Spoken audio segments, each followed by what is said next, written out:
જય શ્રી કૃષ્ણ મિત્રો, આજના આ ધાર્મિક અને જ્ઞાનવર્ધક વિડીયોમાં આપણે જાણીશું એક ખાસ હિન્દુ પુરાણ વિશે, જે છે બ્રહ્મ વૈવર્ત્ય પુરાણ. આ પુરાણમાં ભગવાન શ્રી કૃષ્ણ, રાધાજી, ભગવાન બ્રહ્મા અને અન્ય દેવી દેવતાઓ મહિમા ખૂબ જ સુંદર રીતે વર્ણવાયું છે. આ પુરાણ મુખ્ય 4 વિભાગોમાં વિભાજિત છે. પહેલો છે બ્રહ્મખંડ, બીજું છે પ્રકૃતિ ખંડ, ત્રીજું છે ગણપતિ ખંડ અને ચોથું છે કૃષ્ણખંડ. દરેક ખંડમાં અનેક કથાઓ અને તત્વજ્ઞાન છે, જે આપણને જીવન જીવવાની સાચી રીત શીખવે છે. ખાસ કરીને કૃષ્ણ ખંડમાં ભગવાન શ્રી કૃષ્ણના બાળ લીલા, રાધાજી સાથેની લીલાઓ અને ભક્તિનો શિખર વર્ણવવામાં આવ્યો છે. એવું માનવામાં આવે છે કે જે વ્યક્તિ શ્રદ્ધાપૂર્વક આ પુરાણનું પઠન કરે છે, તેનું જીવન સુખમય બને છે અને ભગવાન કૃષ્ણની કૃપા પ્રાપ્ત થાય છે. હવે આપણે વાત કરીશું બ્રહ્મખંડ વિશે. બ્રહ્મખંડ એ આ પુરાણનો પહેલો વિભાગ છે, જેમાં સૃષ્ટિની રચના, બ્રહ્માનું ધ્યાન અને ભગવાન નારાયણના પ્રાગટ્યની કથાઓ આવરી લેવાયેલી છે. શરૂઆત થાય છે ત્યારે બધું જ શૂન્ય હતું. અંધકારમય આકાશમાં માત્ર એક જ શક્તિ હતી, પરબ્રહ્મ, પરમાત્મા.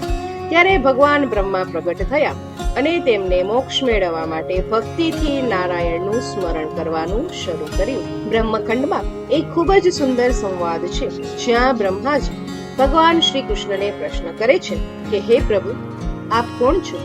આપનું સ્વરૂપ શું છે? ભગવાન શ્રી કૃષ્ણ સ્પષ્ટ રીતે કહે છે, હું જ પરબ્રહ્મ છું. વિશ્વની દરેક શક્તિ અને સર્જન મારી ઈચ્છાથી જ થાય છે. આ ખંડમાં માયાનું રહસ્ય, અનાદિ બ્રહ્મ અને અખંડ સત્ય વિશેની કથાઓ ખૂબ જ અર્થસભર છે. આ કથાઓ દર્શાવે છે કે શ્રી કૃષ્ણ માત્ર લીલાપ્રિય યુવક જ નથી, પરંતુ સર્વજ્ઞ, સર્વશક્તિમાન પરમાત્મા છે. મિત્રો, જો આપણે બ્રહ્મખંડના તત્વને સાચા અર્થમાં સમજીએ તો આપણો દ્રષ્ટિકોણ જીવન માટે બદલી શકે છે. બીજો ખંડ છે પ્રકૃતિ ખંડ. આ ખંડમાં મહાશક્તિ, મહામાયા અને પ્રકૃતિ એટલે કે દિવ્ય સ્ત્રી શક્તિઓ વિશે સુંદર રીતે વર્ણવાયું છે.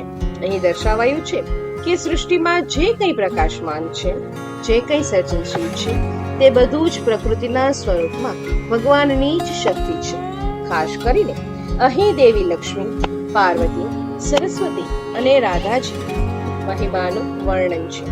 આ ચારે દેવીઓ પરબ્રહ્મ પરમાત્માની શક્તિ તરીકે ઓળખાય છે. પુરાણ કહે છે કે જ્યાં સુધી મનુષ્ય માયાના બંધનમાં રહે છે, ત્યાં સુધી મોક્ષ અકરો છે.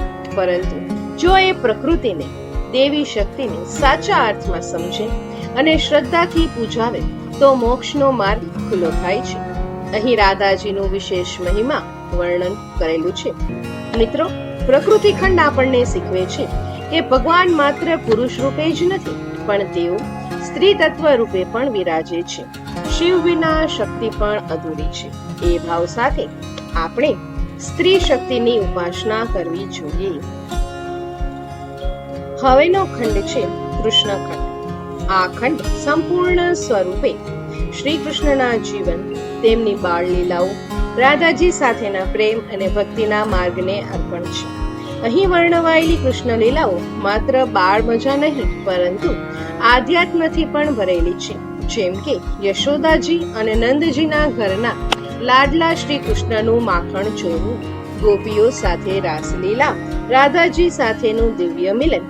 અહીં એવું પણ દર્શાવવામાં આવ્યું છે કે રાધાજી કેવળ શ્રી કૃષ્ણની પ્રિયાનું પ્રતિનિધિત્વ નથી કરતી, પરંતુ તેઓ શ્રી કૃષ્ણની મૂળ શક્તિ, અખંડ પ્રેમનો દેવી સ્ત્રોત છે.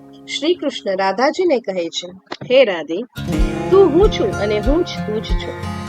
આપણો પ્રેમ એક્ય એટલું ઊંડું છે કે જ્યાં હું છું ત્યાં તું છે અને જ્યાં તું છે ત્યાં હું છું. કૃષ્ણખંડ ભક્તિને પવિત્ર બનાવે છે. અહીં સમજાવવામાં આવ્યું છે કે ભક્તિ એ પ્રેમથી ભરેલી હોવી જોઈએ, નિર્વિવાદ, નિર્મળ અને નિસ્વાર્થ. જે વ્યક્તિ શ્રદ્ધા અને પ્રેમથી કૃષ્ણખંડનું પઠન કરે છે, તેના જીવનમાંથી દુઃખ, ભય અને અંધકાર દૂર થાય છે. શ્રી કૃષ્ણ પોતાના ભક્તોને હંમેશા સાચવે છે. બસ પ્રેમ સાચો હોવો જોઈએ. હવે જોઈએ તો ગણપતિ ખંડ. આ ખંડ ગણેશજીના અવતાર અને મહિમા ઉપર આધારિત છે.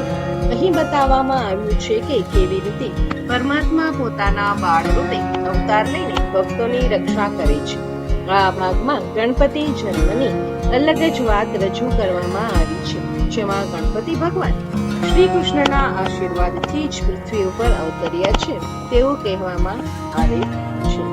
અને હવે એક રહસ્યની વાત.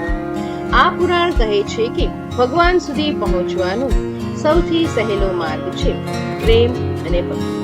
જે ભક્ત શ્રી કૃષ્ણને નિર્મળ હૃદયથી સ્મરે છે, જે રાધાજીને માં સમજે છે, તેમનું જીવન ભગવાન પોતે જ સારું બનાવે છે.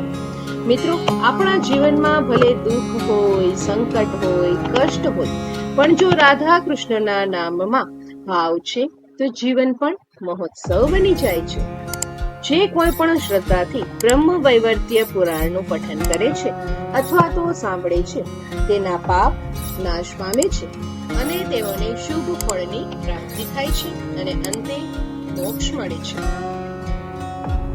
આજે બસ આટલું જ. તમારો ખૂબ ખૂબ આભાર.